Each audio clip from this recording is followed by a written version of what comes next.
Alors, bonjour les enthousiastes, bienvenue à ce podcast, à votre podcast. Et aujourd'hui, euh, on a effectivement comme sujet, on a décidé de vous parler de la distillerie de Glengyle, entre parenthèses Kilkerran, qui font les produits Kilkerran, mais le nom de la distillerie est Glengyle, Glengyle. Et c'est une série qui a un corps assez limité et qui fait quand même beaucoup aussi d'éditions un peu à côté là, dans les embouteillages indépendants, dans les single cast, dans les Enfield et compagnie, on vous en parlera. Mais présentement, il y a une édition du corps à la SAQ pour relativement 100 là, le 12 ans, là, le 12 ans qui est un mix là, de 70% Bourbon et de 30% Sherry que Joe va vous parler après l'introduction. Il y a un 16 ans avec des proportions similaires qui revient quand même annuellement. Sinon, on a une série Castring avec des ex-Bourbon, des Sherry et des Port qui reviennent ou qui ne reviennent pas là, selon les années. On dirait que ce n'est pas nécessairement une constance non plus. Mais il y a tout le temps des éditions annuelles comme ça. Puis ça va être pas mal le point commun qu'on va voir ce soir là, entre nous, c'est les Sherry Cast parce que Joe et Nick ont les Sherry Cast Strength de 2024. Mais moi, j'ai le 2022 et le 23, puis pas le 2024. Donc, on va se compléter un petit peu comme ça. Je pense que ça va vous donner quand même une bonne idée générale de la distillerie. Joe, il y a un Billy Peated aussi qui va vous parler. J'ai un 8 Castring Bourbon que je peux vous parler. Puis on va voir où est-ce qu'on va atterrir dans cette vidéo-là. Fait que stay tuned. On va voir où est-ce jusqu'où qu'on se rend. La distillerie Glengyle, qui est une distillerie sœur de la distillerie Springbank. Et ce qui par ricochet, amène un certain hype là, plus récemment que, parce que dans mon temps, Kilkerran, ça traînait pas mal ces tablettes, mais de plus en plus, avec tout l'engouement que Springbank a eu ces dernières années, par la bande, un peu toutes les distilleries de Campbelltown ont passé dans le tordeur, puis ça l'inclut les Kilkerran, surtout parce que c'est détenu aussi par Mitchell Family. Là, la compagnie, ben, le groupe de compagnie, c'est J.N.A. Mitchell.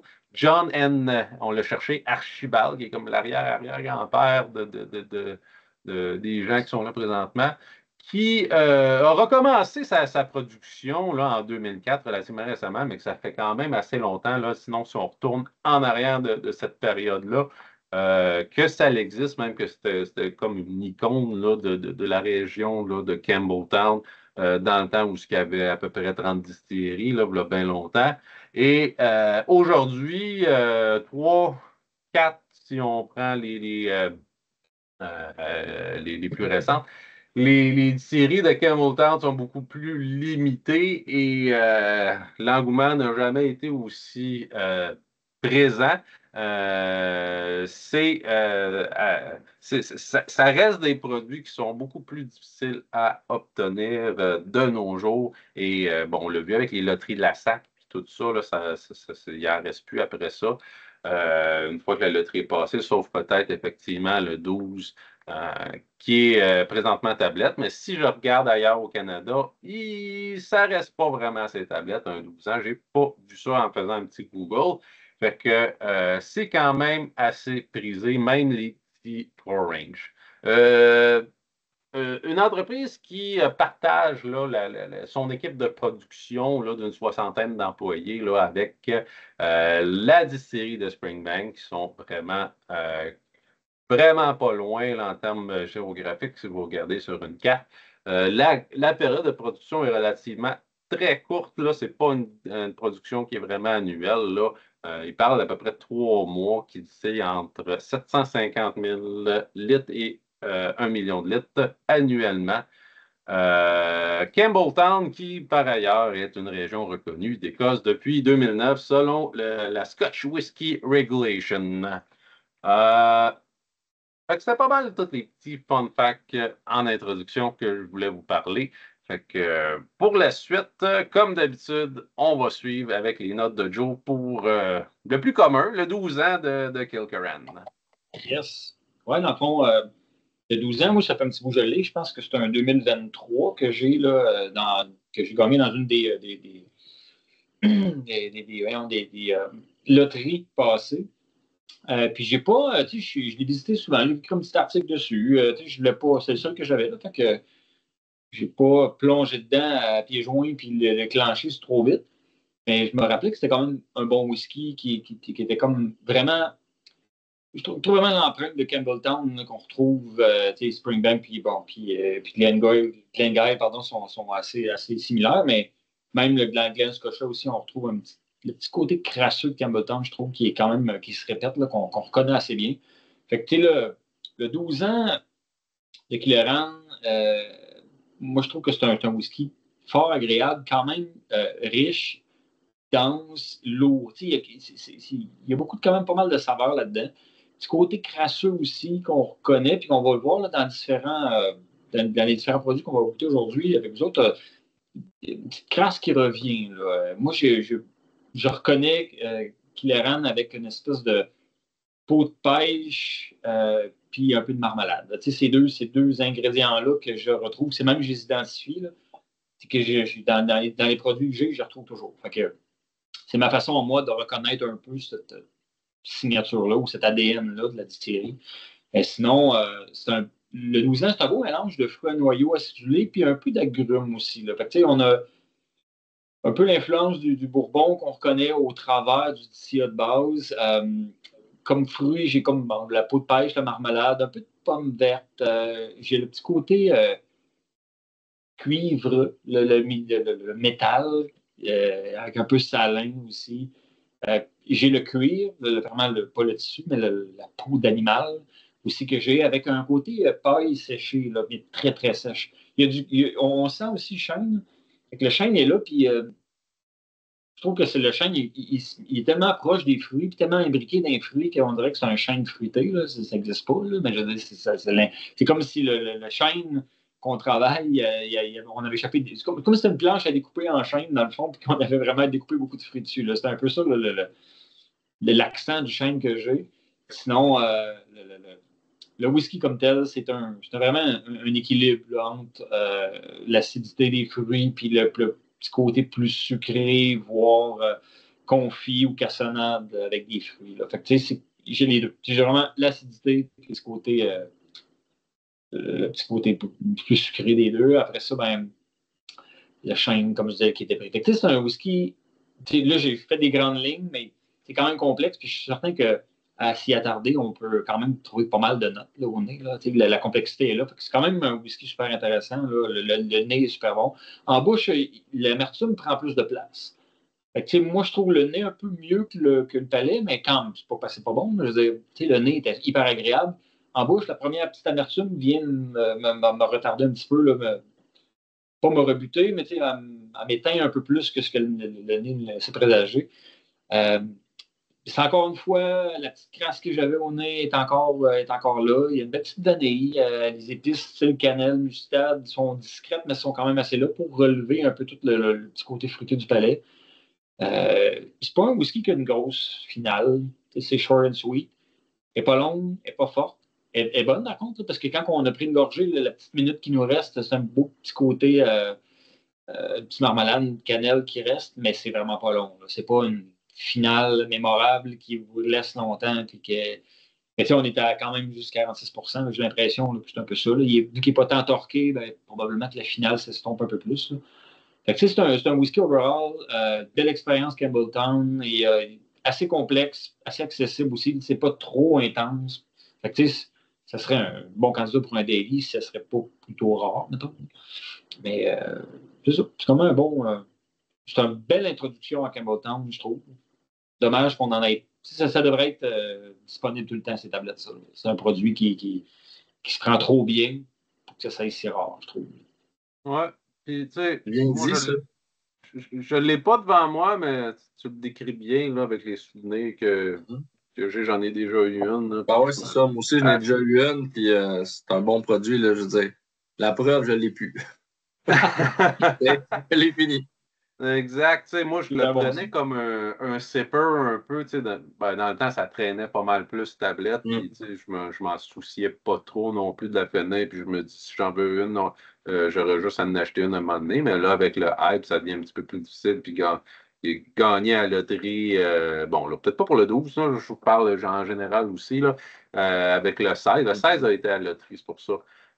Mais tu sais, oui, là, j'en rachèterai une probablement, là, éventuellement, là, mais de ce que je me souviens, c'est vraiment là, un beau contender avec un Spring Bandit. Là. Ça reste relativement une espèce de mix Bourbon-Sherry similaire avec une prédominance ex-Bourbon là, qu'on a sur les agrumes, le citron, puis la vanille, puis l'espèce de petit côté crasse un peu typique aussi de la distillerie. On l'a là, en général dans le Core Range, dont le 12. Tu sais, c'est vraiment un genre de produit pour les Springbank lovers qui n'ont pas réussi à gonner leur Springbank 10, mettons. Moi, je le vois de même.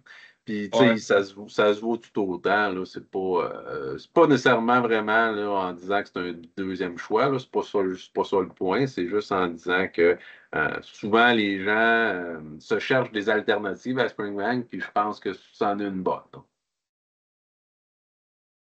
Euh, Moi, ensuite, là, pour prendre la balle au bon, là, tant qu'à parler un petit peu d'ex-Bourbon, tout ça, moi, j'ai un 8 ans Castring ex-Bourbon.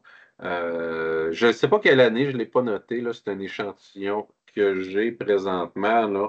Je crois que ça date quand même de quelques années, mais de ce que j'ai lu, j'ai essayé de me faire une tête, puis ça n'a pas l'air d'avoir tant changé ou probablement que ça l'a changé, mais pas de façon exponentielle. Parce que tu sais, j'ai les deux Sherry côte à côte, puis les deux sont très, très différents.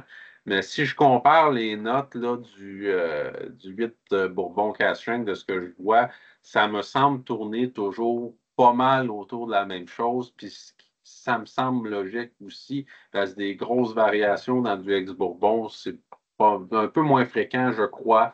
Fait qu'on est dans la céréale, la citronnelle, l'espèce de fumée de bois, mais tu sais, la fumée de bois un petit peu feu de camp, tu sais, la braise, là, l'espèce d'odeur là, de feu de camp qui s'éteint.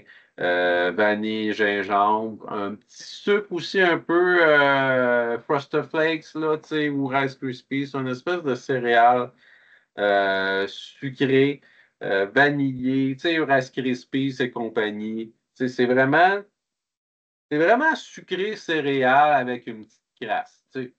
La petite crasse, on va aller la chercher peut-être plus en arrière avec la petite tente, mais aussi il y a un côté salaud Spring Bang-esque, si je peux dire ça. Les gens vont se retrouver quand même bien là, s'ils partent de Spring Bang puis ils s'en viennent ici chez mon 8CS.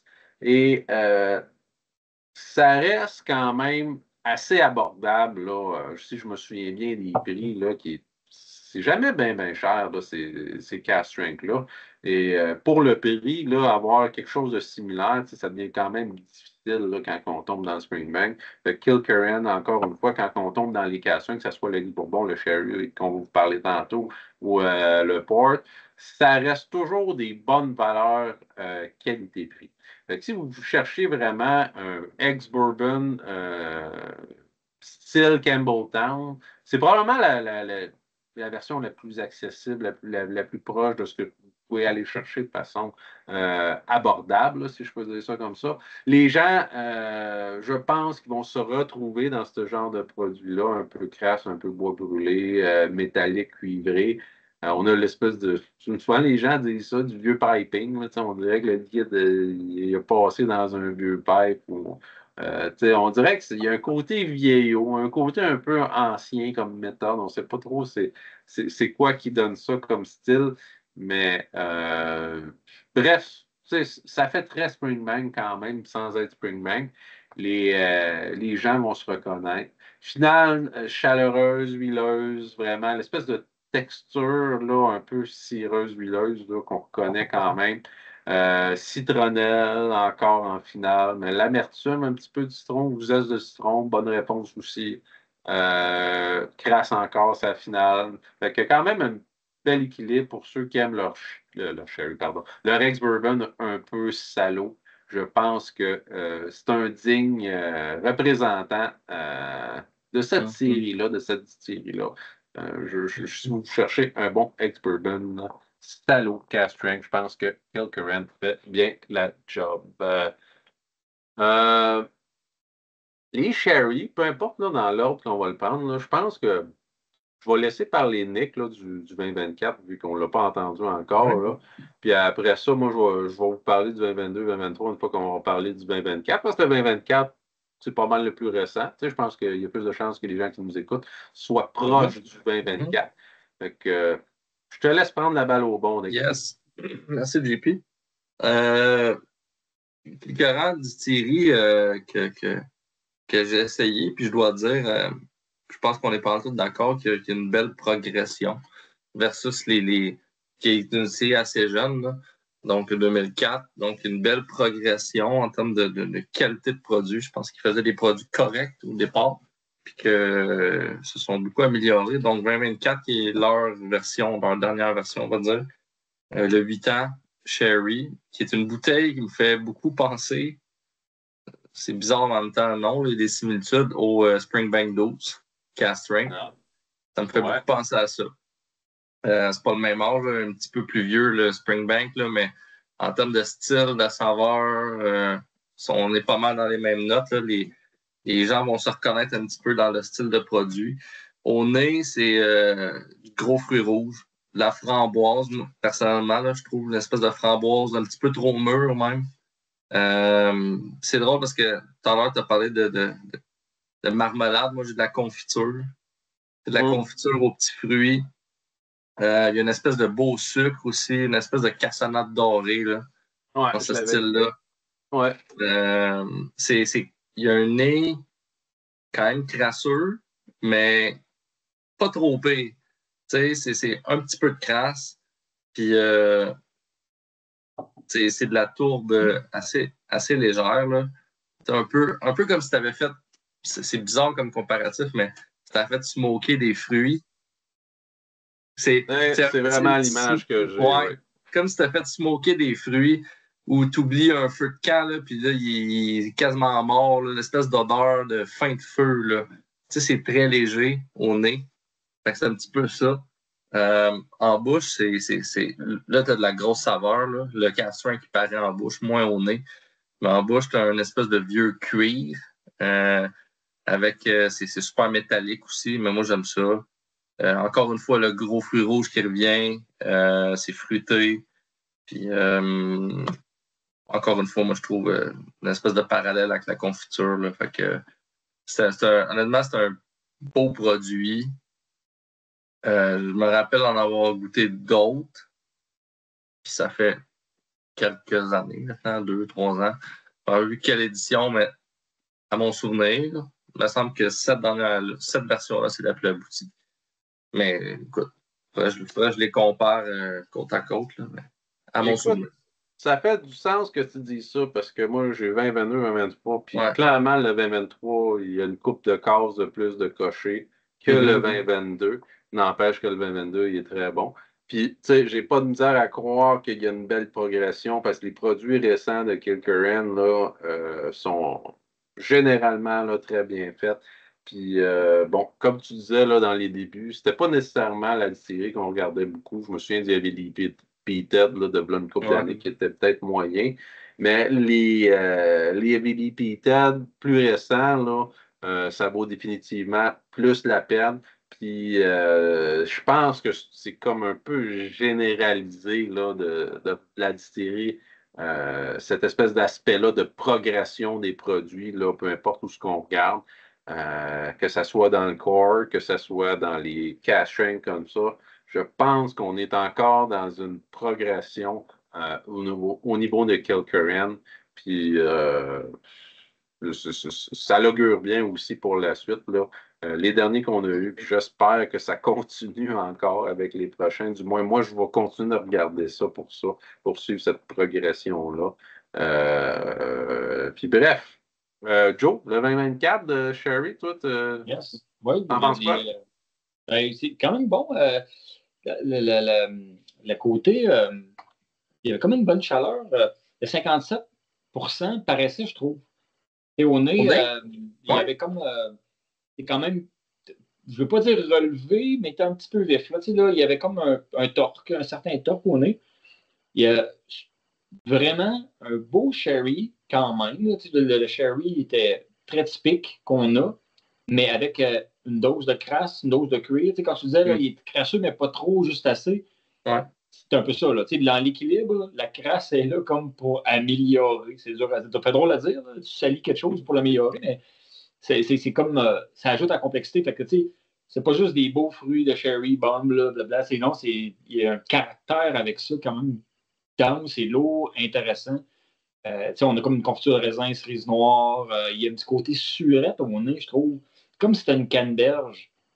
Puis tu l'as, là, le petit côté, comme si c'était des fruits qui en avaient un petit peu smoké ou un peu de charbon, là, petit cassin là, oublié sur le feu, là, quelque chose comme ça.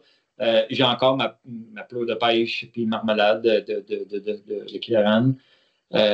Puis un petit peu, je mets un petit souffle, un petit charbon. Ben, le souffle, il est là, puis c'est comme s'il y avait un petit mini charbon avec. Puis il y a quand même une belle petite vanille là-dedans.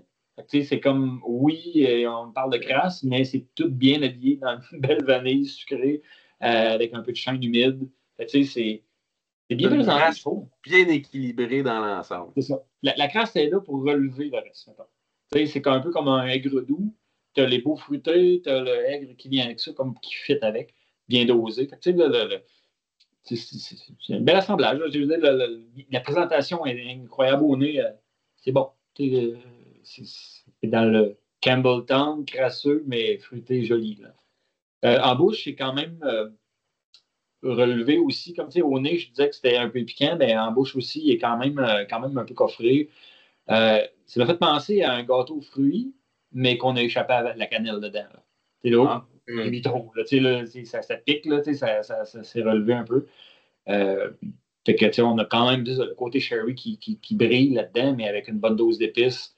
Le souffle est un peu plus discret, je trouve, en bouche. Il est là, mais il n'est pas trop intense. C'est amertume d'agrumes. Super bien. La finale est bien aussi. Là. La finale, elle reste un petit peu sur les fruits, puis elle reste quand même moyenne, je dirais moyenne, puis pas trop intense, juste correct. Overall, très bon whisky. C'est un sherry crasseux, comme j'aime bien, je dirais. Là, j'aime la dose de crasse là-dedans. Fait que, overall, c'est un produit. C'est drôle parce que j'ai comme l'impression d'avoir déjà goûté ça, mais j'ai l'impression que je l'avais goûté en deux whiskies différents. C'est comme un assemblage de deux sortes de whisky. C'est ça que j'essaie de me retrouver là-dedans. Voyons, j'ai déjà goûté ça, mais j'ai l'impression que c'est deux whiskies que j'ai goûté, que là, c'est une unification de ces deux-là. Mais quand même un produit de 8 ans, c'est pour un produit pas si tant vieux, je trouve que l'intensité est là, puis l'équilibre est là. Il n'y a pas de faute. Là.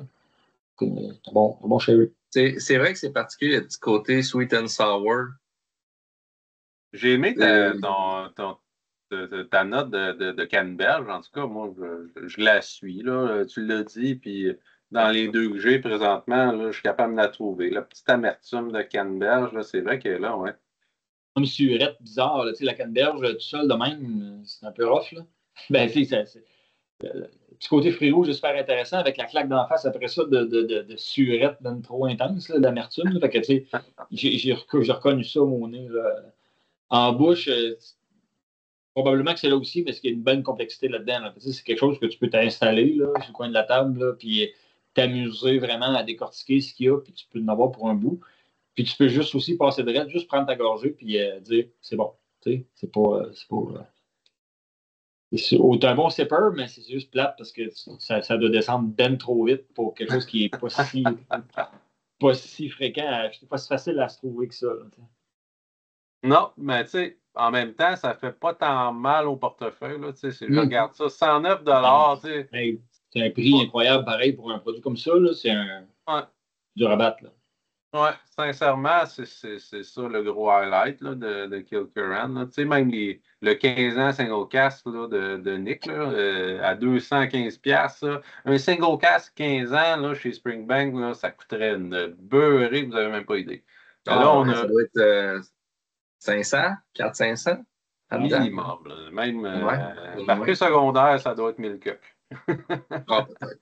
Mais tu sais, tout ça pour dire, tu sais, si tu fais le parallèle, c'est tellement un bon rapport qualité-prix qu'on a présentement là, sur le marché Kilcurran parce que c'est pas écrit Springbank dessus, puis que c'est pas nécessairement les flippeux qui connaissent pas nécessairement ça, ils vont pas se garrocher là-dessus. Fait que ça reste une On valeur arrête-tu qui est. d'en parler? Ferme la vidéo. Ouais. Mais tu sais, ça n'a pas de valeur nécessairement d'investissement de revente parce qu'il y a des gens qui essaient de se créer de l'investissement avec ça, on va se le dire. Là. Vu que le nom n'est pas hypé, tu sais, ça n'a pas nécessairement cet aspect-là de revente, fait que les prix ne vont pas grimper en malade. Contrairement à d'autres, Macallan et compagnie, Springbank et compagnie, Ardbeg et compagnie, on les connaît. Les Kilkerran, ça me surprendrait que ça soit le cas, malgré que c'est bien bon, parce que souvent, le prix n'a pas rapport avec à quel point le produit est bon, c'est plus une question d'offre et de demande. Là. Puis, tu sais, la demande, même si elle est quand même là, l'offre n'est pas élevée. Tu sais, on ne parle pas d'une capacité immense non plus. C'est pas des produits qui se font, ben, ils se font dévaliser, mais ils ne sont pas dévalisés au point des autres précédemment nommés. Fait que, tu sais, quoi que Ardbeg, les derniers, tu sais, on s'entend que les derniers, les méthodes, ne se sont pas fait dévaliser, puis avec raison. Je pense que le monde a fini par comprendre aussi. Euh, tu sais, à quelque part, là, ça reste une série, là, Kilkerran, qui est quand même encore assez accessible au niveau du prix et de la disponibilité, mais tu sais, il faut être là quand ça sort. C'est un peu ça. Il faut juste suivre un peu, il faut les regarder, il faut être conscient de ce que c'est. Puis quand tu les vois, tu es conscient que c'est bon, puis tu y vas. Si je vois par analogie, pour pas nécessairement répéter toutes les notes qu'il y a là, parce que clairement, le 2022, 2023 risque de tomber dans les mêmes euh, catégories d'arômes, si je peux dire ça. T'sais, on est dans les fruits rouges, on est dans le côté un petit peu salaud aussi, on les a les deux. Clairement, le 2023, beaucoup plus de ce côté crasse-là, côté salaud-là, que j'apprécie beaucoup chez Kilkerran, que le 2022. 2022, il n'y en a à peu près pas, il faut que je le cherche. Il a fallu que je fasse un peu un côte à côte pour être capable d'aller le chercher. S'il laisse un petit peu peut-être la progression, peut-être la qualité des fûts, que là, on est peut-être plus dans un pic. Euh, les, euh, euh, on a un côté aussi, là, vous n'avez peut-être pas parlé, là. J'ai un côté un peu sombre, là, tu sais, je sais, moi, je l'illustre souvent là, avec la terre mouillée, mais tu sais, le côté humide, tu arrives dans une cave, tu as un côté un petit peu lourd, là, Ouais. tu sais, le côté dark, là. Puis ça, souvent, ça m'amène une note, là, après ça, quand tu tombe là, dans le côté un petit peu torréfié de la chose, là, parce qu'on parlait de, de, de, de, de, de brûler, là, un moment donné, quelque part. Mhm. Je suis capable d'aller chercher une note de chocolat noir un peu aussi. Tu sais. Fait que là, je tombais dans mes cerises, chocolat, un peu, effectivement, l'épice, je pense qu'on l'a dit. Tu sais, fait que j'ai beaucoup de choses qui tournent autour de toute cette espèce de côté-là, un peu caramélisé de la viande brûlée, cramée ou des fruits. Puis le côté salaud, crasseux, puis tout ça. Excuse-moi, Joe, t'as levé ta main, là. Oh non, ben, je ne voulais pas t'interrompre du tout, mais juste parce que je voulais faire du pouce un peu sur ton côté lourd. Ouais. Euh, quand tu disais terre humide, ça me fait penser à quand tu as un garde-robe d'un sous-sol, ou pas un garde-robe de cèdre, mais un garde-robe où il y a des vêtements ou du tissu un peu mouillé. Là. Cette Ouais. espèce de. Le vieux garde-robe, ouais. Ouais, un Le garde-robe garde-robe de chalet qui sort la couverte, là, Ouais, là, ouais, exact. Ah oui, crème que oui, là. Une couverte qui était à ben trop longtemps dans le fond. C'est un peu ce. C'est mi-humide, mais c'est pas moisi, c'est pas un garde-robe de cèdre, parce qu'un garde-robe de cèdre, c'est un peu typique, là. Fait que, c'est sûr que. Mais moi, j'avais une question aussi pour toi. parce que moi, j'ai le 2024, toi, tu as 22-23 qui est le fun, tu as pu faire une comparaison, mais au nez, tout de suite, as-tu vu le sherry? Est-ce que les fûts dégageaient vraiment un beau sherry traditionnel ou ben non, fallait que tu le cherches ou. Non, moi, je Parce que. veux ça, le fût de sherry, mais c'est un Ouais. sherry qui est relativement euh, clean dans le sens que les fruits, tu sais, je peux dire que c'est des fruits rouges, pas un caramel, c'est pas un, tu sais, il est quand même directionnel sur les fruits rouges, mais après ça, j'ai la crasse, j'ai la cendre, j'ai le côté caramélisé des fruits. Mais, tu sais, c'est un fût de cherry que je ne chercherai pas longtemps, là, en effet, là. OK. Ben, fait qu'il était quand même évident, là, que c'était un Ouais. sherry. C'était pas OK. Oui. Puis je le compare au port là, aussi, là, que je peux bien faire l'analogie tout de suite. Là. Lui, il est beaucoup plus sur l'espèce de côté sucre, bonbon, même jus de fruits, jus de raisin. On tombe dans encore plus le sucre là, dans le port. OK. OK. C'est même que après ça, quand je suis revenu dans mon sherry, j'avais l'impression d'avoir même une espèce de côté un peu mentholé, un peu, on dirait que ça leur sortit un côté herbal un peu mentholé. Fait que ça là, c'est le côté un peu comparaison des choses. Là, quand tu commences à naviguer puis à te promener, des fois, il y a des choses que tu ne perçois pas nécessairement upfront.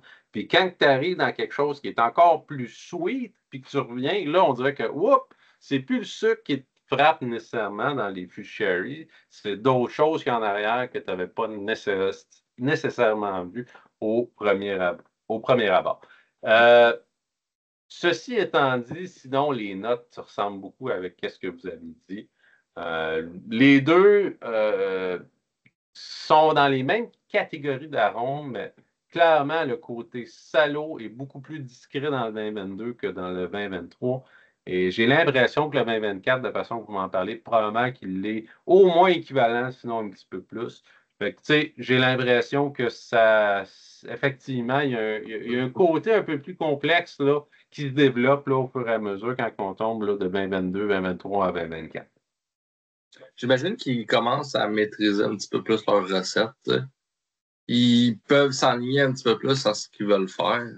Parce que si c'est un punch, là, veux pas, faut que tu choisisses un peu les fûts que tu mets dans ton punch. Là. C'est pas des single cast, c'est probablement pas une Ouais. énorme batch non plus. Là. Mais tu choisis tes fûts puis tu les mets ensemble, tu essaies de doser pour essayer de donner quelque chose qui fait du sens. Ou peut-être qu'ils s'assument juste plus puis qu'ils disent ben ah ouais donc on va le prendre le fût qui est un peu plus crasseux puis on ne gêne plus. Mais peu importe la raison, je Ça- trouve que ça s'en va vers le mieux. Mm. Tu sais, faut se dire, là, pour l'avoir essayé un peu quand on jouait avec différents types de sherry, tu sais, la famille de sherry est quand même assez large. Ils ont tous un petit peu leur particularité. Fait que quand on dit c'est du sherry cask, ils ont mélangé, on peut aller chercher du marsala, c'est plus crasseux que de l'oloroso standard. Puis, fait que, à un moment donné, tout ça, ça tombe dans une famille de sherry, mais tu peux. Ben, j'ai lancé Marsala, mais je veux dire, parce que c'est pas nécessairement le meilleur exemple, mais je veux dire, dans les sherry, il y a quand même des particularités. Puis quand ils disent sherry random de même, c'est qu'ils ont fait un assemblage, puis ils vont aller colorer ou non pimenter leur assemblage avec ce qu'ils avaient besoin. Là. Fait que je pense que c'est un peu ça pourquoi que des fois, dans les éditions, d'année en année, on peut aller. On peut avoir une certaine plus de crasse, moins de crasse, plus de sucre, moins de sucre, plus de fruits rouges, plus de. On se promène quand même pas mal. Puis, moi, dans le 2024, en bouche, j'ai trouvé l'amande, mais au nez, j'ai pas trouvé ni noix ni amande, que des fois, je suis habitué d'avoir dans le sherry. Là. Fait que, moi, j'ai l'impression que l'amande puis l'inois, quand ça sort avec des fûts assez neufs là, et assez récents. Fait que là, j'ai l'impression qu'ils ont bien dosé au niveau du vieillissement, l'âge. Oui, ils sont pas épuisés bien raides, parce qu'on le voit même à la couleur. Là, c'est quand même assez foncé. Là. Ouais, c'est foncé. Mais on dirait que c'est ça. Comme tu disais un peu, là, Nicolas, là, ils ont développé un peu leur savoir-faire. Puis là, ils sont allés chercher, là, ils commencent à aller chercher pas mal la recette là, pour faire briller là, du sherry. Même si ça a juste 8 ans. C'est une parenthèse que je voulais faire avec les différents types de sherry qui existent puis les caractères qu'ils ont. Parce que tu peux mettre du PX, tu peux appeler ça du sherry. Ouais. Ben, dans la majeure partie des cas, quand ils disent juste sherry, c'est de l'Oloroso. Ben, c'est comme le plus fréquent, en parenthèse, bas de gamme, mettons, mais c'est pas. Ouais. C'est le plus c'est le plus accessible. Là, même dans le même type de fût, en l'occurrence Oloroso, tu peux tellement avoir plein de variations de comment que ça l'a tourné, là. On l'a vu là, chez Côte des Saints d'ailleurs, là, que tu as beau avoir la même bâche du même fût d'Oloroso ou de Sherry, peu importe. Le fût X prend une direction, puis le fût Y prend une toute autre direction. Puis à quelque part, c'est logique parce que c'est tellement vivant, ces fûts-là, c'est du bois, je veux dire, le vécu de ces whiskies-là à travers le temps comme ça, dans des fûts qui ont évolué différemment, c'est sûr que ça va t'amener des différences à la fin dans ton embouteillage, quand on arrive de même dans nos Glencairn puis on y goûte. C'est tellement vivant, puis les gens nécessairement, là, vont pas nécessairement voir ça quand ils vont faire du 1 par 1. Journée 1, puis après ça, journée 2, une coupe de jours plus tard, là, puis qu'ils prennent deux produits Sherry différents. Puis même, moi, là, je prendrais le Sherry Cass 2022, puis après ça, une couple de mois plus tard, je prends le Sherry Cass 2023. Puis peut-être que je n'aurais pas catché cette différence-là. Mais quand que tu prends le temps de faire l'exercice côte à côte 2022, 2023, puis que tu te mets à analyser vraiment les différences entre les bacs, tu la vois de façon quand même assez évidente qu'il y a une différence, malgré que probablement que c'est relativement similaire comme composition de fût de Sherry de l'Oloroso. Les fûts ont probablement pris une direction différente, du moins quelques-uns, ou peut-être une partie plus importante, je ne sais pas. Dans le fût dans l'édition de 2023, il y a des fûts qui étaient clairement de nature un petit peu plus à donner, l'espèce de côté salaud, cendré, un peu crasseux, fumé, dans le 2023 que le 2022. Puis ça, on aime ça, du moins moi j'aime ça. Puis c'est probablement pas pour chacun, mais probablement que si vous cherchez du Springbank, vous aimez ça aussi un petit peu, là, ce côté-là, salaud.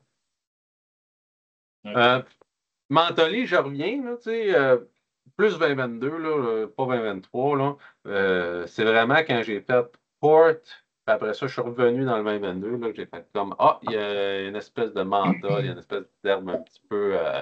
Là, je l'ai assimilé à une pastille pour l'atout un peu cerise, là, peut-être pas une cépacote, c'est pas engourdissant, c'est juste une hausse aux cerises. Ça dépend de la quantité, JP. Après. Oui, ça peut après une certaine quantité, tu deviens engourdi un peu. Mais sinon, les notes sont relativement très similaires à ce que vous avez dit. Là, on est dans les mêmes catégories. Je pense qu'on se retrouve, là, peu importe l'année. Je pense pas que c'est quelque chose qui... tu ne vas pas te sentir dépaysé si tu arrives dans le 2024 puis tu as connu le 2022 puis le 2023. Même que probablement que tu vas être juste un petit peu plus agréablement surpris, probablement. J'ai parlé rapidement du port. Je crois que ça rentre quand même dans cette espèce de catégorie-là. Les notes vont se ressembler, mais on va tomber beaucoup plus dans le sucre bonbon, sucre cassonade, les épices, la cannelle, j'avais la cannelle encore, la légère cendre. Je crois qu'on n'est pas dépaysé nécessairement quand on arrive dans le port. Là. Si vous avez aimé le sherry, ben là, il n'y a pas vraiment de raison de ne pas aimer le port, à moins vraiment que ça soit pas votre tasse de thé d'être dans le sucre du port, mais ça reste très, très bon aussi comme produit. Fait que là, je parle depuis tantôt, là, mais là, je peux vous laisser un peu d'air, je peux vous laisser parler. Moi, j'ai des Puis l'Heavily On était rendu à Peated, quoi? je me suis Heavily amusé, Peated, là. ouais. Ouais, Ah oui, puis, c'est vrai, les Billy Peated. c'est quand même, moi, je l'ai vu passer souvent, l'Heavily Peated. Il a été, je sais pas s'il n'a pas tout le temps été dans les loteries. Je suis pas sûr. Mais j'ai mis la main, moi, celui-là, il est récent. Là. J'ai des amis qui adoraient, là, quand ils le voyaient, il fallait les en trouver parce qu'ils aimaient ça. Puis, honnêtement, première fois pour moi que je le goûte aujourd'hui. Tabarnouche, c'est bon. C'est bon. En tabarnouche, moi, j'ai l'impression que c'est. J'ai pas fait de recherche. Mais j'ai l'impression que c'est Bourbon Cask. Vraiment que Ouais. c'est Bourbon Cask. Un, au look, il est super pâle, mais toutes les notes que j'ai rapport au Bourbon Cask, ça ferait du sens. Et, mais ils disent Heavily Peated, d'après moi, c'est par comparaison de leur propre produit. Parce que c'est pas acheté à terre côté tour. Mais ceci dit, équilibre parfait. Il y a de la tourbe, on la sent, c'est pas caché, mais c'est juste pas du Lafroig, c'est pas du Hardback. On n'est pas ni dans le Kiloman. Puis je fais un clin d'œil Kiloman parce que si vous avez goûté au Makirbe de Kiloman, je trouve que ça se ressemble. En moins tourbé, en moins cuir. Kiloman, il y a beaucoup de cuir. La tourbe, c'est comme une fumée blanche, surtout le Makirbe. Là, c'est pas le cas. Là. Mais c'est le même profil au niveau vanille, sucre blanc, feeling de tarte au citron. Le nez, là, c'est sucre à glaçage, un petit peu de cuir. La tourbe, elle sort pas de temps, mais elle sort comme un petit charbon discret avec un peu de muscade. Le nez est hyper agréable. C'est sucré, rond, pas agressant pour le 57,8 d'alcool. C'est pas agressant pour une seconde. Le nez, là, c'est du bonbon, vraiment vanillé, super intéressant. Le nez, j'aurais une maladie de ça. Là. C'est un bourbon cask tourbé légèrement. Super bien. On appelle ça heavily peated, mais moi, je trouve que c'est légèrement. En bouche, moins tendre que le nez. Là. Je trouvais qu'en bouche, je trouvais tellement le nez sucré, vanillé, tout ça, que je me suis dit, waouh, ça va être du bonbon. En bouche, j'ai une petite claque dans la face un peu plus. Ça sort, c'est plus tranchant, c'est plus vif. Mais on reconnaît quand même le bourbon. C'est quand même très bon aussi. C'est juste que c'est plus vif que le nez nous laisse présager. Là.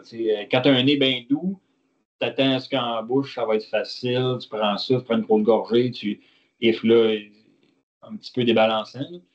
Mais une petite fumée blanche là, qui ressort vraiment en bouche avec une petite amertume d'agrumes, vanille, sucre à glaçage, citronnelle, petit charbon de bois, mais quand même pas mal agréable. Vraiment,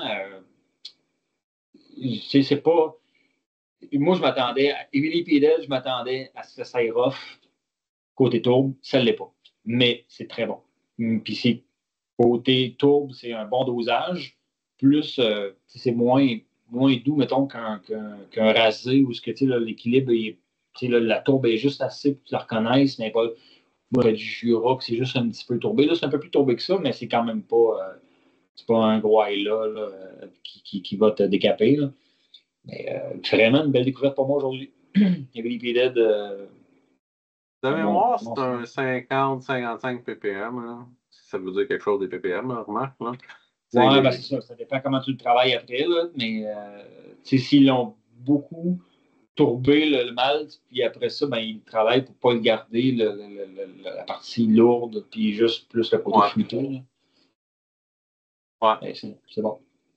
Oui, de mémoire, j'ai probablement un gap dans le temps. J'ai un souvenir d'un très vieux Heavily Peated qui était très calcium-ish, là, qui était pratiquement pas bon. Là, et un Heavily Peated beaucoup plus récent, probablement 2023, qui était très, très amélioré par rapport à mon souvenir, du moins. Fait que dans ma tête, il y a une progression encore dans le Heavily Peated. Comme on disait au début de la vidéo, c'est un peu de façon généralisée, j'ai l'impression qu'ils ont pris une coupe de gallons là, durant du moins là, ces 4-5 dernières années. Puis le Heavily en fait partie. Je me souviens des gens, là, une couple d'années, qui comparaient ça quasiment là, à l'espèce de tourbe, tu sais, sans tomber dans l'intensité d'Octomore, mais le style de tourbe que Brookladdick utilise, dans la série Port Charlotte puis la série Octomore. Comparer ça à cette espèce de tourbe-là là, qu'on avait dans ces éditions-là. Je vais essayer. Bon. Moi, j'avais reconnu la Mackirbé parce que je me rappelais que mon Mackirbé n'est pas si vieux. Là. C'est dans les récents Mackirbé.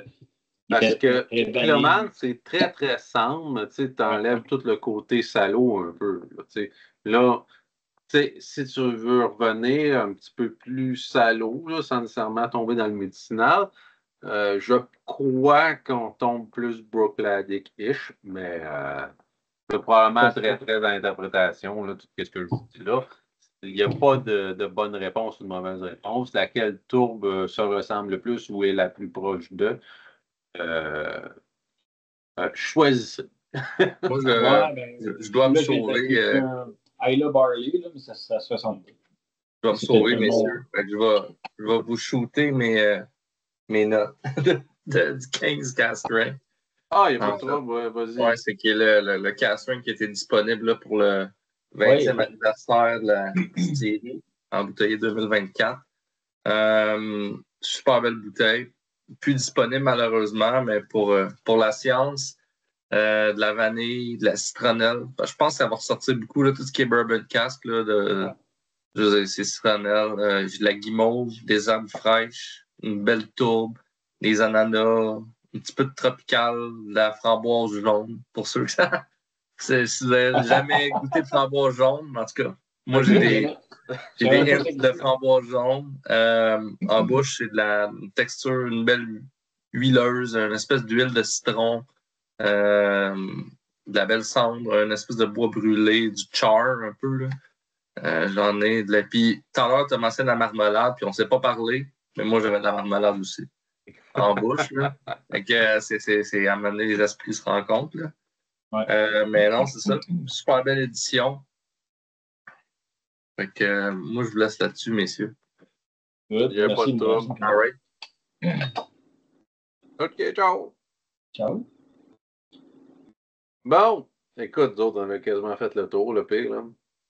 Oui, quand même, c'est ça. On a été quand même capable de condenser en un peu de temps les différentes éditions qu'on avait. Surtout, c'est intéressant de voir tes Sherry d'année en année, là, les éditions Sherry Cask 8 ans. Ouais, avant ça, on se serait tout échangé les samples, puis on l'aurait fait de façon linéaire, toute la gang ensemble. Peut-être éventuellement. Rien n'empêche qu'on le fasse dans un autre vidéo. C'est très geek, mais c'est tellement pédagogique aussi de faire ça. Tu apprends à décortiquer les différentes facettes des Sherry, puis après ça, tu as de quoi comparer. Comme tu disais tantôt, une journée, tu prends une édition, puis la semaine d'après, tu prends une autre édition. Ça va être difficile de faire vraiment des points de comparaison tangibles là, entre des caractères de Sherry surtout deux produits de la même distillerie avec relativement la même ADN, là, deux batchs différentes. Là. C'est difficile de comprendre à quel point ça peut varier, à moins vraiment de le faire. Puis, moi, je me souviens, à mes débuts, là, je regardais un de mes amis faire ça. Je comprenais pas trop le but de l'exercice. Tu prends le même produit 2 années différentes. Puis quand tu le fais, tu fais comme Ah, OK. C'est là que tu vois vraiment le détail de qu'est-ce qui change à travers les batchs. Même les core range. Parce que là, on s'entend, on est encore dans des relativement limited, là, parce que là, on reste. Le 8 cast strength sherry de l'année X ne sera pas le même pourcentage que l'autre. Ça ne sera jamais vraiment la même recette. Mais c'est vrai aussi pour le core range des produits qu'on pense que c'est tout le temps la même affaire année après année. C'est jamais la même chose. Ça ne peut pas être la même chose. C'est ça qui est le défi de la distillerie aussi. Là. C'est ça le défi de la distillerie, de jouer avec la composition du punch, nous autres on dit le batting, là, mais le mélange de ce que tu mets ensemble comme baril pour arriver à un résultat qui est relativement pareil, là, qui n'est pas trop différent. Et de ne pas se faire dire Hey, ça ne goûte plus la même affaire tout d'un coup. Mais quand tu les mets côte à côte, tu commences à analyser, à geeker avec ça. C'est là que tu vois à quel point les choses sont différentes malgré le fait qu'ils sont similaires.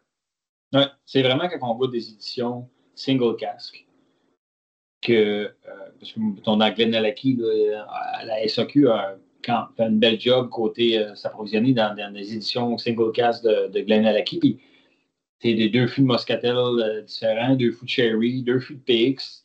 Tu le vois tout de suite que tabarnouche, c'est quand même pas mal différent. Fait que, imaginez, là, on a 2 fûts vraiment différents. Puis là, on essaie de composer des produits, juste l'appeler aujourd'hui. Mettons, on a un Core Range Sherry, mais on veut que ça se ressemble un peu. Mais là, il faut composer avec des fûts qui sont un peu partout là, dans la place et qui sont différents. C'est ça. C'est une belle job, je pense, d'être un maître assembleur de même puis de s'amuser avec ça.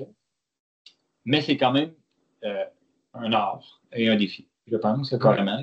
Pour le peu qu'on a fait, nous, ensemble, là, avec Côte des Saints, là, on a eu la chance de jouer dans les fûts et tout. Puis, alors, je lui donne le numéro, là, le fût 407, le fût 387, le fût, je sais pas quoi. Puis là, on essaye de faire notre mieux pour décortiquer ce qui se passe au nez. Puis, il y a quand même des notes différentes là, qui sortent, qui n'ont pas rapport entre 2 fûts. Des affaires, mettons, je dirais, un X nombre de pourcentages qui se ressemblent, puis un X nombre qui se ressemble pas pantoute. Puis là, ben là, c'est là que, mis ensemble, tu vas chercher de la complexité, tu vas chercher de la profondeur, des beaux caractères, mais d'année en année, ces fûts-là, ça n'existe plus. Là. C'était one-shot deal. En effet, le fût que tu as acheté l'année précédente ne sera pas le même que le fût que tu achètes cette année. Puis c'est comme ça, même si tu as le même fournisseur, même si tu es supposé acheter le même fût du même produit, tu sais, il y a tellement de variables à l'intérieur d'un fût qui est, dans le fond, du bois, à la base de bois. Même le bois évolue à travers le temps. D'où ce qui vient, ce bois-là, tu sais, parce que c'est du chêne, mais c'est du chêne de où? C'est du vieux chêne, des forêts canadiennes qui étaient vieilles, puis que, ben, là, probablement, si c'est un ex-bourbon, ça sera pas canadien, je dis n'importe quoi. Non, mais quand même, l'aiguille est là. C'est, à la base, le bois, tu peux pas avoir 2 arbres pareils, 2 arbres de même âge. Ils prennent des douelles, ils prennent un mélange de plusieurs arbres. Tu ne fais pas un baril avec un arbre. Tu veux dire, tu fais tes planches et puis ça sort du moulin, puis ils prennent cette planche-là, cette planche-là. Là, ça vient de 40 arbres différents, 30 arbres différents. Fait que là, tout ça est une variable de plus. C'est quand même intense. Quand tu te mets à y penser à quel point il y a des choses qui varient sur ton produit, là, tu as le vertige. Là, ça finit plus. Là.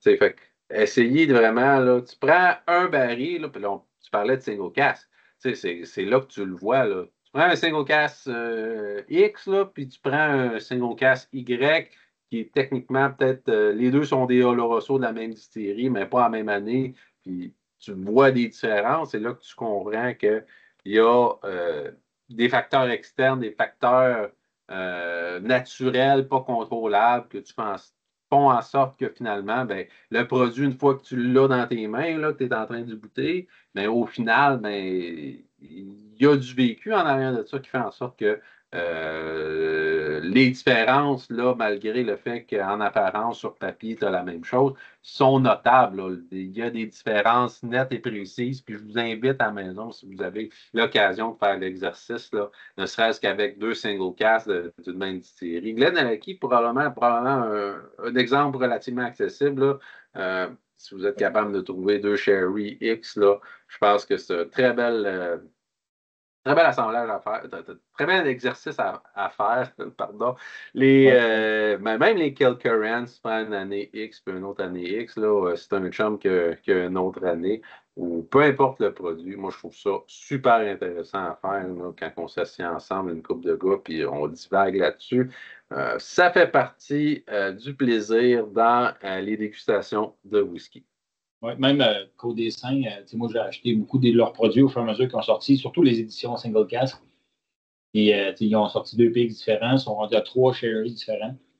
Puis dans les sherry, ben, on reconnaît la différence. C'est le distillat de base, puis on reconnaît les variations. Fait que, oui, Glenallachie, c'est parce que ben, sont quand même un peu.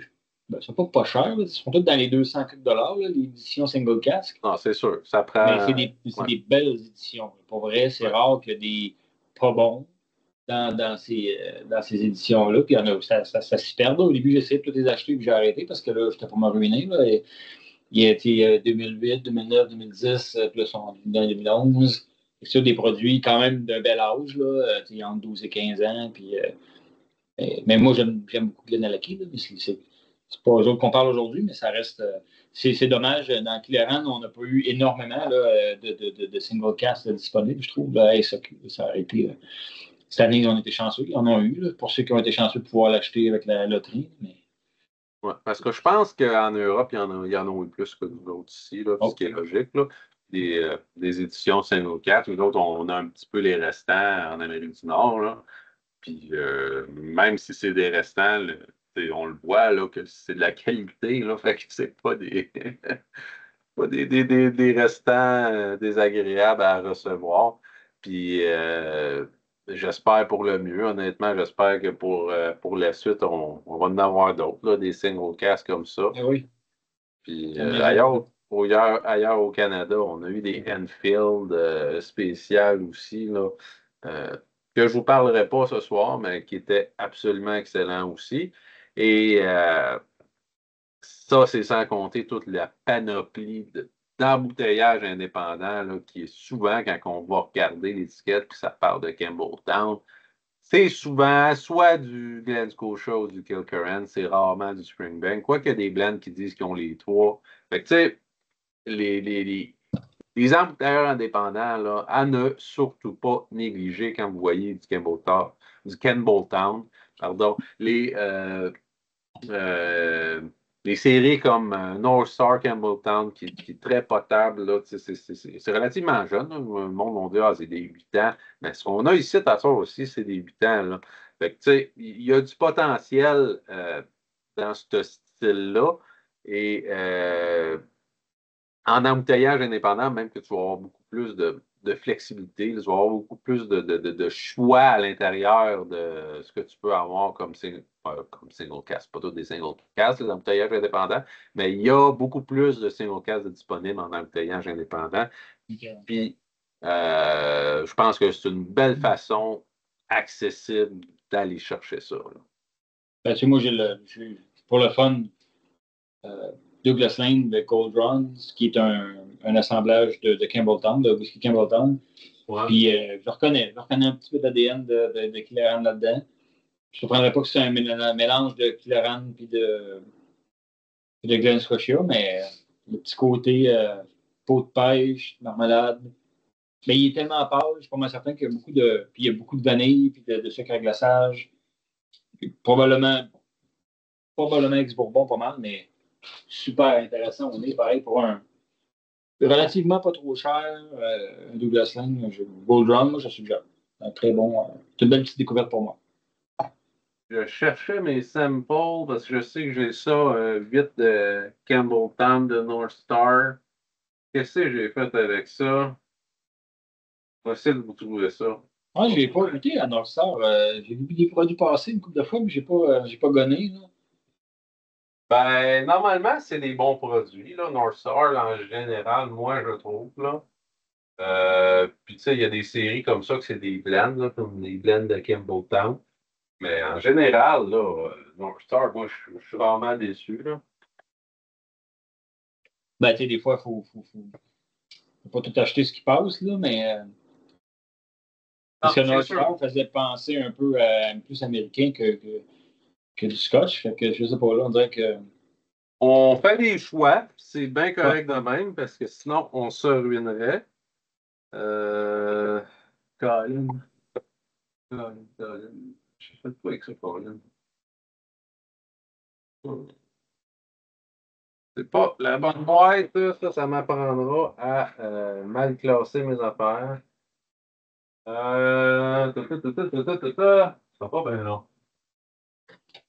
Pas bien long. J'ai le goût de le faire, le Campbelltown. Aaron. Ça. Ouais, mais tout, je vais peut-être. Un petit Glen Scotia 15, 17, là. Ben standard, juste pour comparer un peu. Vu qu'on est dans la même gamme de. Vu qu'on est on est à Campbelltown, dans cette région-là, pourquoi pas. Juste pour titiller un peu. Parce que moi, tu sais, on parlait des régions à un moment donné, puis on disait que bon, les régions, c'est de moins en moins révélant sur le caractère des produits, mais s'il y a une région qu'on pourrait peut-être reconnaître, ce serait Campbelltown, je pense. En Parce que effet. d'un, il n'y a pas beaucoup de distilleries. Ça rend les probabilités beaucoup plus faciles. Après ça, ben, Glengyle puis Springbank, c'est des distilleries un peu sœurs. Fait que nécessairement, l'ADN se ressemble un brin.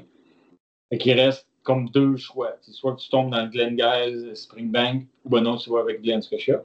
Puis les deux sont un petit peu crasseux. Les deux ont un petit côté riche, dense, lourd, avec la crasse. Puis après, c'est ben là, ça dépend des expressions, mais. Bon, je sais pas que j'ai fait avec ça. Je sais pas que j'ai fait avec ça. Je vais sortir un petit Springbank 10 juste pour. Ouais, c'est vrai ça que j'allais faire. Je me suis dit, crème, on prend un Springbank 10, là, juste pour le fun de comparer, là. Juste compléter la vidéo en beauté avec notre analogie. On a tellement parlé de Springbank, là, que... Ouais, c'est ça. C'était comme plate de ne pas au moins inclure un petit quelque chose. Là. Mon Springbank à moi, c'est un 2023. Donc, parce que c'est ça. Je pense que eux sont quand même. C'est des séries qui embrassent beaucoup les lots, là, qui sont transparents au niveau de. Une certaine transparence, je devrais dire, sur quand est-ce que ça a été produit. Avec c'est un petit code barre imprimé au laser là, en bas de la bouteille. Ça prend des fois une lampe de poche pour bien le voir, mais au moins, on sait ce qu'on a à faire. Puis, tu sais, dans Springbank 18, on a fait un test dernièrement avec un ami, là, Kevin, on regardait, lui, il avait un Springbank plus vieux, puis moi, je l'avais le nouveau, puis quand on a regardé, puis dans les Springbank 18, il y a vraiment des changements dans leur vatting, dans leur assemblage. On le voit tout de suite à la couleur du produit. Fait que c'est intéressant pour les geeks comme nous de comparer ça, mettons, de voir comment ça évolue. Springbank 10, qui est plus pour moi l'agrume, je trouve que de ce que j'ai goûté, mettons, dans le 12 ans chez Clairon. Plus agrumes crasseuse.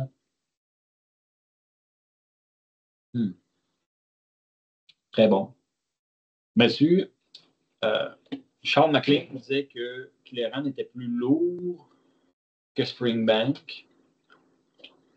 Je dois dire que la densité et la lourdeur sont différents. Je trouve que la densité de chez Springbank est plus là, dans les fruits, comme si on avait écrasé plus de fruits, mais on n'a pas le côté sous-sol humide de Clairon.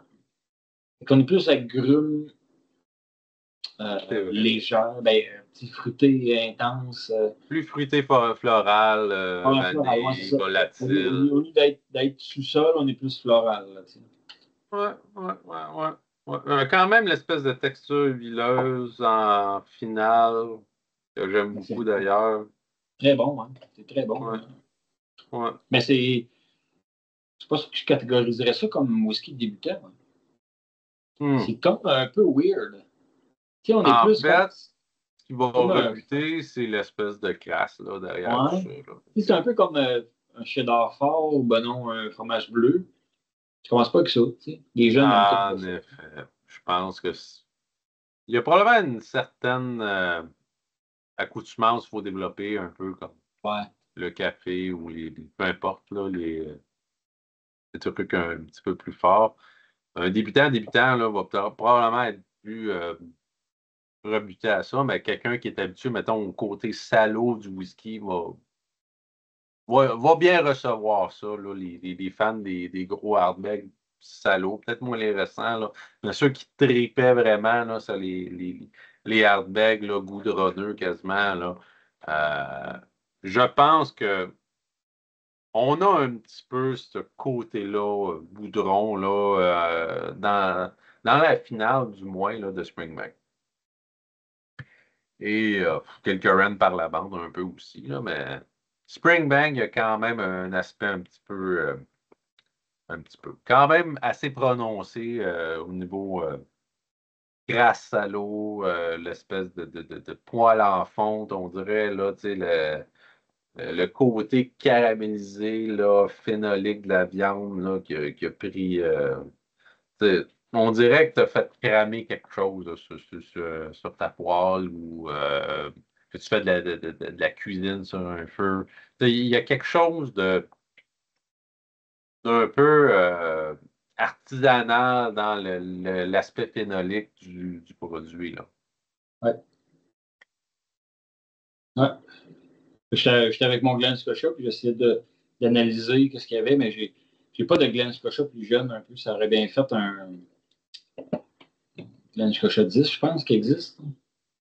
Ouais, il est moins crasseux, le 10, on dirait, je sais pas, là, mais il est très bon, d'ailleurs. Là, Je connais pas. Je crois avec le moi, 10 j'ai Double mis Cast. Glen Scotia 10 ou avec un Springbank 10 puis un jeune Clearan, comme le 12. J'aurais aimé ça.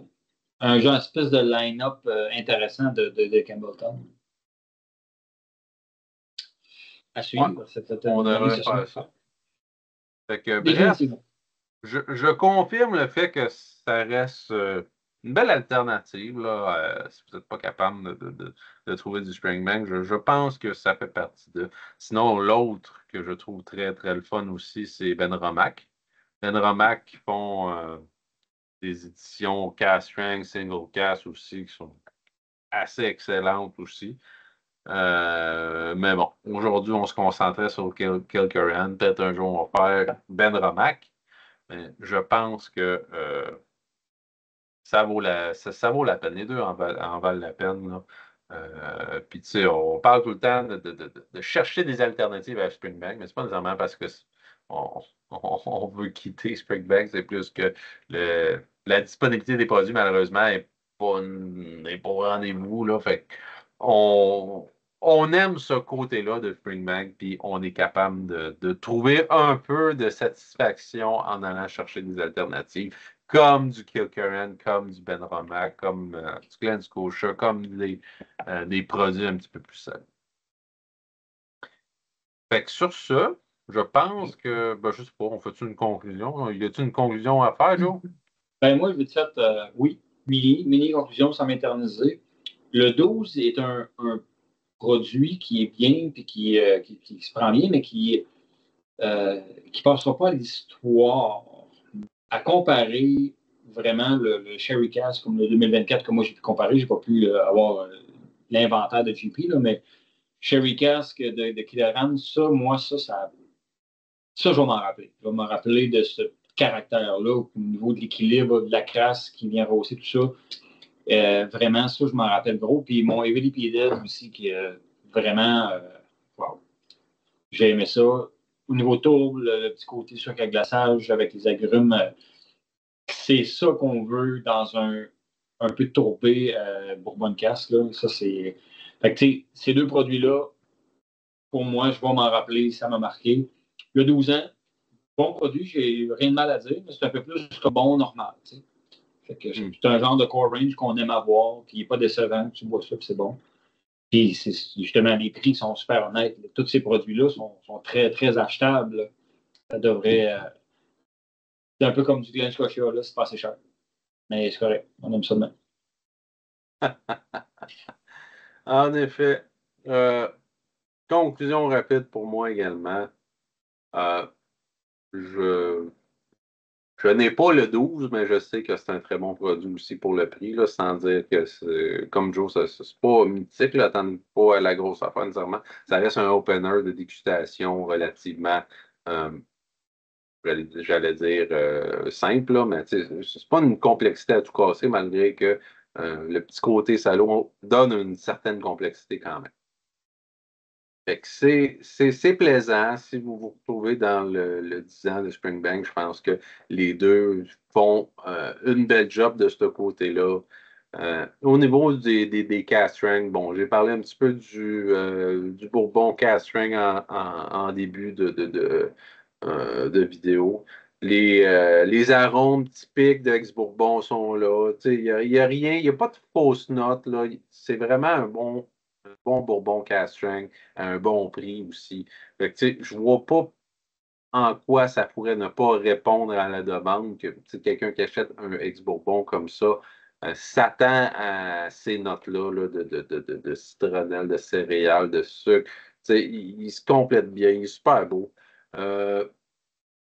Pour les sherry, même chose, on s'attend à une certaine chose quand on achète du Campbelltown, du sherry.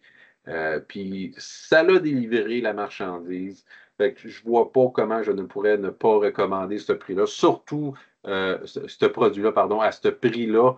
Surtout à ce prix-là, à 109 la sac, je pense que c'est du vol presque. Là, fait que je mets mon thumbs up là, pour ces produits-là. Le port, même chose, je ne vois pas qu'est-ce qu'on peut reprocher à ce produit-là. Ce n'est pas encore un produit hyper complexe, mais si tu t'attends à un Kilkerran Campbelltown avec une touche crasseuse de port, c'est là, il n'y a pas rien à reprocher à ce produit-là, surtout pas son prix. Puis c'est le fun d'avoir des produits comme ça à la nature Springbank sans tomber dans l'espèce d'indisponibilité de Springbank. Puis les prix aussi, je trouve que les prix de Killoran sont beaucoup plus honnêtes. Totalement, totalement, totalement. Tu sais, un 18 ans de Springbank, là, ça s'est rendu combien, là, tu sais, je ne peux même pas le regarder. Les Kilkerran 16 sont à 146 là. Fait que, tu sais, c'est pas à casser un budget nécessairement si vous êtes habitué d'acheter du whisky en général. Peut-être pour un débutant, c'est 100$, c'est cher, mais nous autres, on le sait qu'à 100$ de nos jours, tu n'as plus grand-chose. On l'a vu d'ailleurs dans notre vidéo de budget whisky. C'était dur de maintenir la ligne du moins de 100$. Là, même les Lafroig Quarter Cask sont rendus 124$. Là, fait que, ouais. il n'y a plus rien à acheter. C'est malheureux, mais c'est ça. Ouais, ça fait partie de la game. Fait que sur ce, les enthousiastes, j'espère que vous avez apprécié notre petite vidéo. N'hésitez pas à laisser un thumbs up, commenter et vous abonner s'il y a quelque chose. N'hésitez pas à m'en faire part. Sinon, on se revoit la semaine prochaine pour une autre vidéo. Alors, bonne soirée les enthousiastes. Soirée, bonne semaine.